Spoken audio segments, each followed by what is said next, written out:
Is Mutant Mayhem the best Teenage Mutant Ninja Turtles film? Let's find out right now.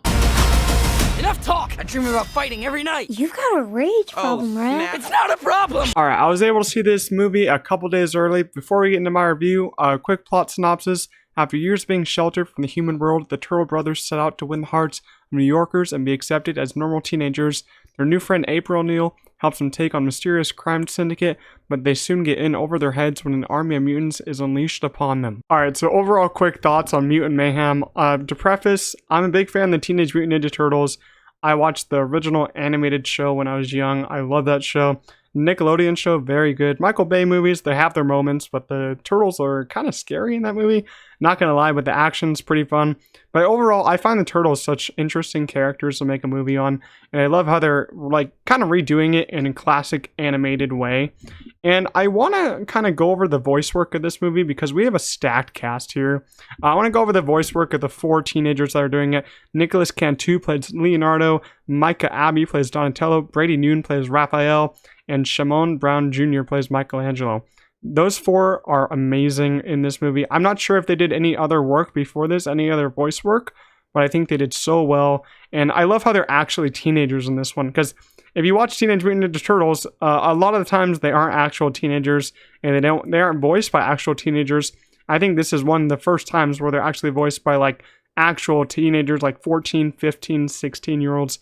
Stuff like that. I think this movie is really good, but I don't think it's fully for me. It's a really kid-centric movie, but I think everyone will find something to like about it, even families. This is the next new family movie because we had Spider-Verse, and then we had Elemental, and now this is the new family movie that I think all the families are going to take their kids to, because the voice work is insane by everyone, and I think a lot of families will overall just love the movie and just want to take their kids over and over, and I think the kids will.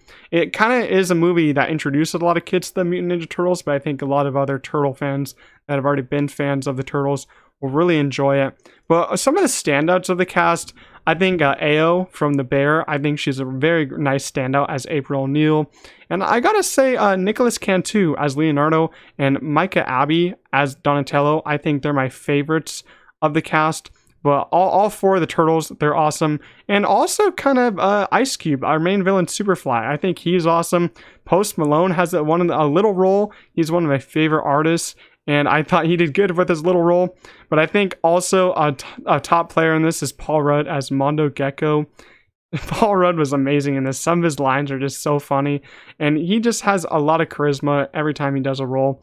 And I love how this movie kind of introduced mutants that I wasn't familiar with, because I never really was familiar with any of these different mutants. I mean, I did watch the original show, but a long time ago, so I kind of forgot. And this movie does have a mid-credit scene, so stick around for that. It does lead up to a sequel, hopefully, if you guys see it, if it makes enough money. Animation, though, this animation is quite interesting. A lot of people say it copies Spider-Verse, but I think it's very different from Spider-Verse. Spider-Verse is more smooth, and it looks cleaner. This is kind of dirtier, kind of looks like crayon, colored pencil, kind of rougher, and I think kind of like stop motion-esque kind of things. It's not as bright as Spider-Verse in a lot of points, but I actually really like it for being different, and I really do like the different animation choices, especially for the mutants. I think the animation doesn't work for me is on the humans. I think the humans look a little weird, but I think the animation works well for the mutants. The mutants all stand out in the colors pop off them, especially Mondo Gecko, the Turtles, and Superfly. Superfly looked really cool, especially in the third act of the movie. I thought he looked awesome in his kind of final form. And also, I think the score of this movie is really well done. And it kind of is like a retro score, kind of like old school score. And I kind of like that a lot. I kind of find it similar to Spider-Verse in many ways, but also different in many ways. So if you like the Spider-Verse score, you'll probably like this one. And this movie does have a lot of Easter eggs in it, like a ton of Easter eggs. Sometimes people will think they overdo it, but I thought every Easter egg really made someone laugh in the theater. I thought every Easter egg worked. They Easter egg different movies, have a lot of different actors Easter egg in it, and I thought that was awesome. I love seeing people behind the movie like Seth Rogen just put in the effort and time to make these Easter eggs really count, make them really funny, and make the jokes land, because because I feel like 80% of the jokes I laughed at, I think it's pretty funny. And I think adults will laugh at it, kids will laugh at it. And that's why I say the theaters, you know, since the studios won't pay their writers and actors fairly, the theaters may kind of fall in the later months of this year if the strikes don't end. So I would say go support this movie in the theaters. I think it's really cool to see on screen, especially the unique animation. And it's these voice actors, the 4 kids, like pretty much some of their first times acting in a voice role. So I would go support them. And I kind of feel bad for them because studios won't pay their writers or actors. They can't really have a full red carpet or do a lot more interviews. I mean, I watched some interviews, but they're pre-recorded. So I kind of feel bad for them. So I would go see this in theaters, you know, support them. Go for the sequel that is teased. That sequel that's teased will be so cool. I feel like it might be darker than the movie we got right here. Runtime is about an hour 40. I think this runtime worked very well. I also saw a double feature of Talk to Me Then This, and I love that they're an hour and a half because they're paced really well. I mean, some hour and a half movies can feel really rushed, but I think this one worked a lot, especially with the 3-act structure. I thought the second act was weaker than the first and third, but I still enjoyed the second act a little bit. That's kind of like my main gripe with it. Second act kind of lost focus. The first act was amazing.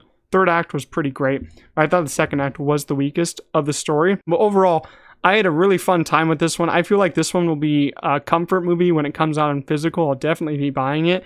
And maybe I'll like it even more on rewatch. I feel like some parts were a little too silly for me. Some of the jokes just went a little on for too long. But I mean, it's basically for a kid to enjoy, so I guess I can respect those parts. But it does have a lot of moments that adults will enjoy, I think, especially some of those jokes that will go over kids' heads. So I enjoy those parts a lot. I enjoy the animation a lot. The voice work is fantastic, kind of rivals Spider-Verse for some of the best voice work of the year. And this movie was kind of more childish, but I feel like they're setting up the sequel to be more dark, which I will enjoy. I need some more darker elements in this movie because I think that's what was lacking for me also was some darker storylines, especially with our different turtle characters. I do like when some side characters get some more darker themes going on, so I hope we get more of that in the second one because I want a second one so bad. Overall, Teenage Mutant Ninja Turtles Mutant Mayhem is an awesome animated flick. A lot of families should go out and see it. A lot of families will love it. If you want a family movie, don't go see Haunted Mansion. Go see Teenage Mutant Ninja Turtles. Support those voice actors. So overall, I'm going to give this one a 7.5 out of 10. Pretty strong, not as great as I was hoping, but I'll probably rewatch it a lot because it's a comfort movie, only an hour and 40. Definitely going to go see this in theaters at least 2 more times. Hope you guys go see it too, but make sure you leave a like on this video, helps out a lot. Subscribe to the channel. I upload almost every day, and I'll see you guys in the next one. Peace out.